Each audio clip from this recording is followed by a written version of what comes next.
台中公车去弄到大学生一死一伤的事故，市政府对那个客运业者处罚，也要求业者爱甲驾驶叫倒来教育训练，而且爱进行路口的稽查。这个弄死人的驾驶13年前也捌弄死人，交通部强调会甲业者处罚，也会靠补助款，要求爱加强路口烧牛的规定。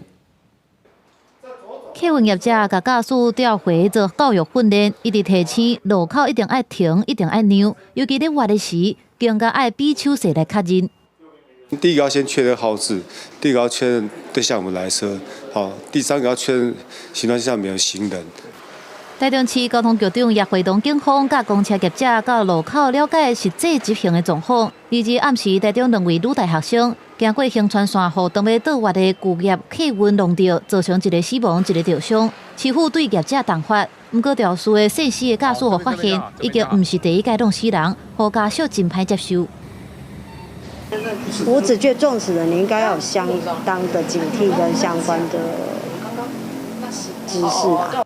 家属即个讲，13年前的意外造成一个死亡，一个受伤。肇事的驾驶和依照业务过失致死，判有期徒刑8个月，缓刑2年。因为巨业甲肇事的驾驶隐瞒，市府交通局表示，肇事的驾驶无互吊销驾照，依法也是有工作权。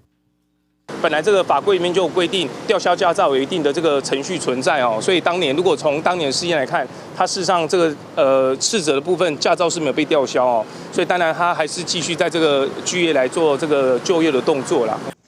这站交通意外也将做立法院交通委员会讨论的重点。交通部除了会要求地方政府落实客运评鉴，也要求加强执法。 我们会主动协助台中市政府在交通安全上面的改善的部分。那二方面，针对成绩比较不好的一些县市，一方面我们在这个网络上我们会公布这个数字哈，让县市政府有压力。那二方面，其实我们行政院也有一个道安工作汇报，那我们会请他们来做专案报告。但市客表示会以连续处罚甲营运补助款做手段，加强要求客运伫路口爱停爱让，也会甲劳动部协商提悬客查数，落实大客车的管理。记者综合报道。